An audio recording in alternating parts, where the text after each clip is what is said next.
लेकिन तुम्हारी जिंदगी निराशाओं में जाती है। एक गुलाब का पौधा ये सोचता है कि मैं नारियल के पेड़ की तरह बड़ा हो जाऊं। अब बाजू में लगा है, अब वो सोचे मुझे नारियल का पेड़ बना दे, नारियल का पेड़। अब गुलाब का पौधा कैसे पेड़ बन जाएगा? पेड़ इसलिए दुखी है कि वो सोचता है यार गुलाब जैसे फूल मुझ में आ जाए, गुलाब जैसे फूल, जिंदगी दुखी हो जाएगी। एक जगह मैंने देखा, अरे गुलाब का पेड़ अपनी पौधा अपनी मस्ती में झूम रहा है, नारियल का पेड़ अपनी मस्ती में झूम रहा है। मैंने एक साधु से पूछा, बताओ ये अपनी मस्ती में क्यों है, ये इतने आनंदित क्यों है? बोले इसलिए आनंदित है कि नारियल का पेड़ कभी नहीं सोचता कि मुझ में फूल लग जाए, और गुलाब कभी नहीं सोचता कि मैं इतना ऊंचा हो जाऊं। इसकी अपनी मस्ती होती है और उसकी अपनी मस्ती में रहो। अरे मेरे भाई, पूनम की रात का जो सौंदर्य है ना, कभी कभी अमावस भी बड़ी सुंदर लगा करती है मेरे भाई। यदि अमावस की रात ना होगी तो पूनम का सौंदर्य कौन जान पाएगा? यदि जीवन में दुख नहीं होंगे तो सुख का स्वाद। एक बात बता, यदि इस जिंदगी में सुखी सुख होता, दुख नहीं होता, तो क्या करते आप बताइए? सबको सुख, सब सुखी सुख। अब कोई बोले ये छोटी उंगली, ये बड़ी उंगली, ये बीच की, अरे भाई क्या दिक्कत है? अब ये एक बात बताइए, यदि पांचों उंगली भगवान एक सी बना देता तो क्या करते आप? कल्पना करो, कभी सोचते हो ये पांचों उंगली एक सी हो जाती तो ना लिखने का आनंद ले पाते, ना खाने का आनंद ले पाते, सामान उठाते नहीं बनता।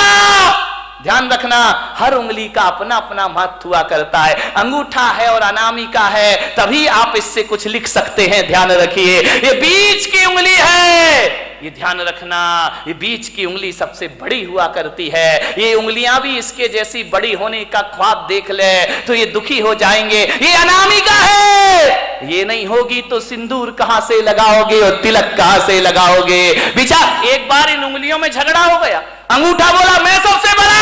बोले क्यों? बोले देखो मैं सब। बात तो देखो, ये अंगूठा है, दिखाई दे रहा ये अंगूठा, लेकिन ऐसा बदकिस्मत है कि अंगूठा ये है, अंगूठी ये पहनती है।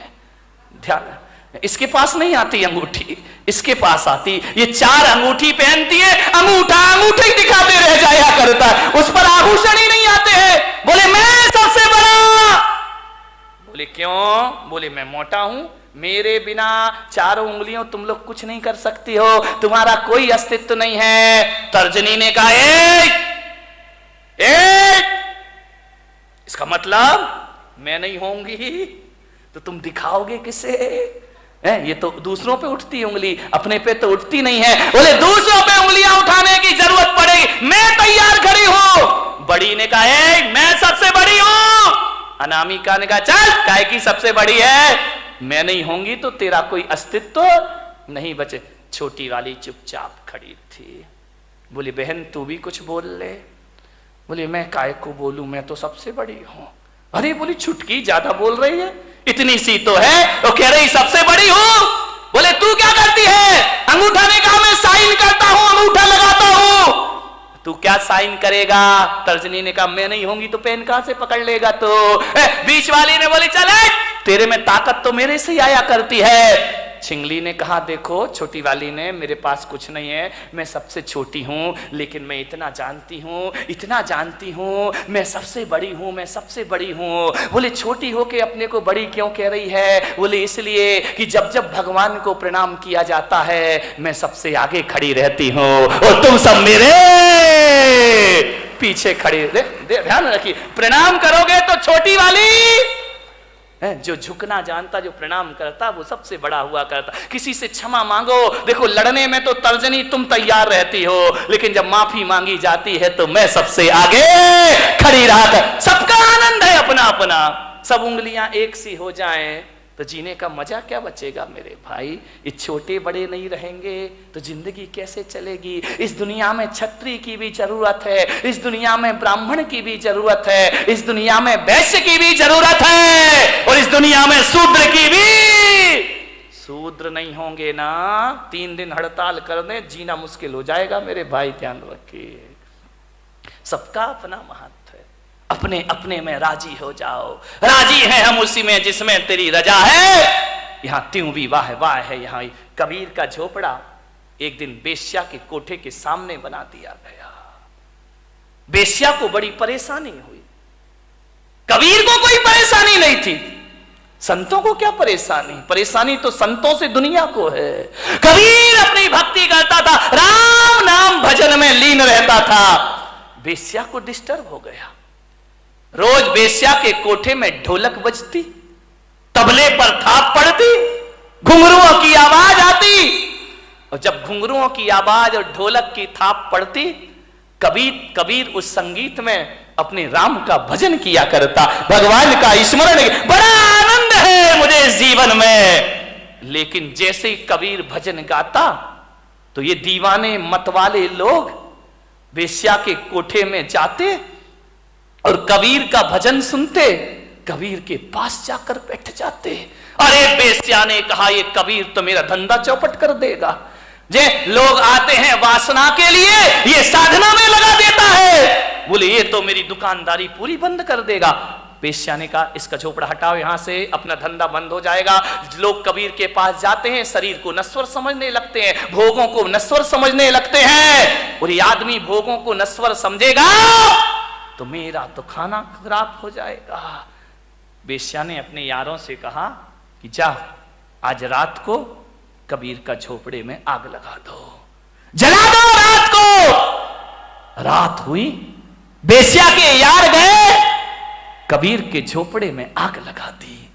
घास फूस का झोपड़ा धू धू करके जलने लगा। कबीर ने देखा, वाह वाह, अभी तो ये झोपड़ा तू कितना चाहता है मेरा राम, मुझे कितना प्यार करता है।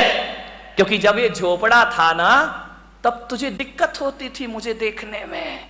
अब झोपड़ा हटा दिया, आओ अपन सामने से दीदार करेंगे। बीच की दीवार खत्म हो गई, मजा आ गया, हरि भजन करने लगा, जल गया झोपड़ा।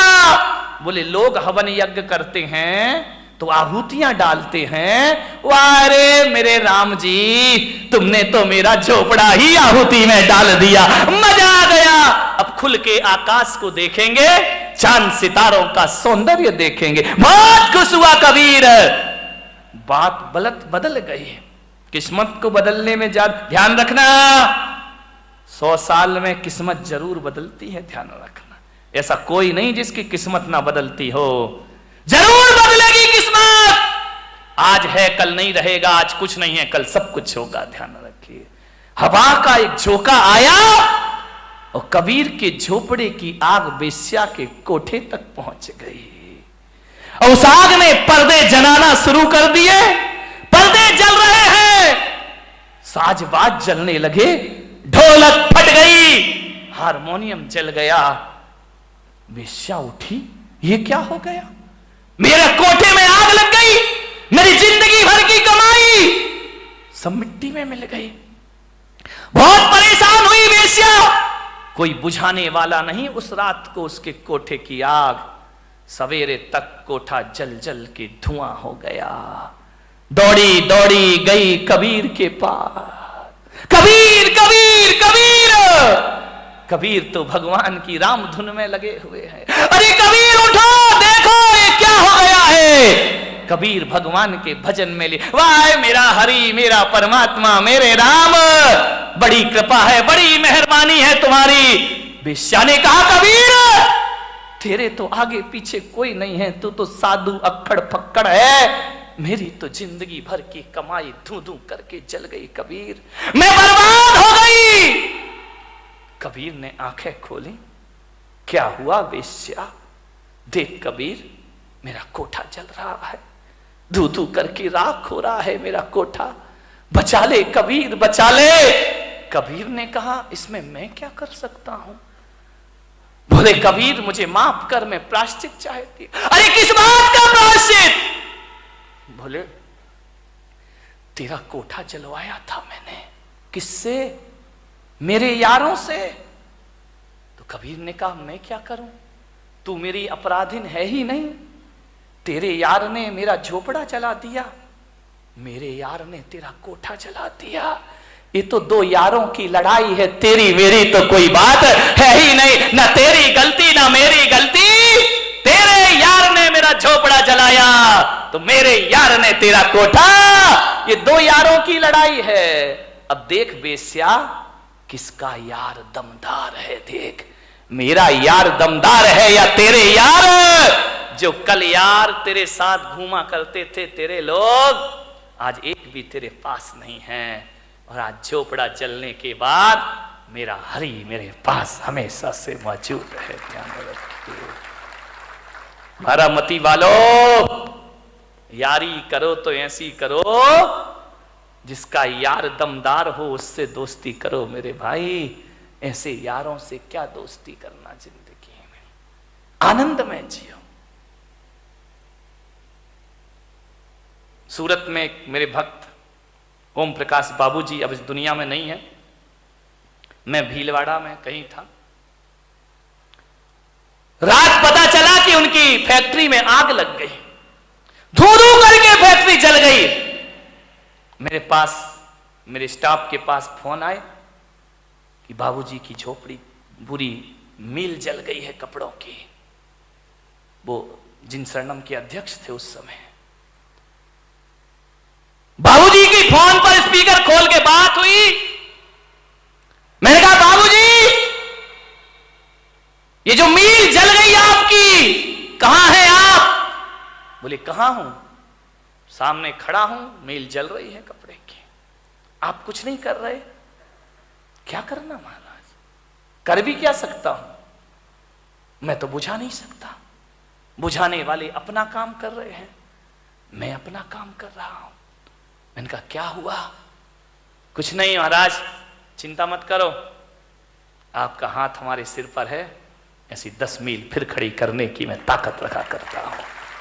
वो आदमी कमजोर नहीं पड़ा, वो शख्सियत कमजोर नहीं पड़ी, हौसले हैं महाराज। आपका शिष्य इतना कमजोर नहीं है, 2 मील क्या ऐसी और भी जल जाए तो भी मेरे मन में कोई फर्क पड़ने वाला नहीं है।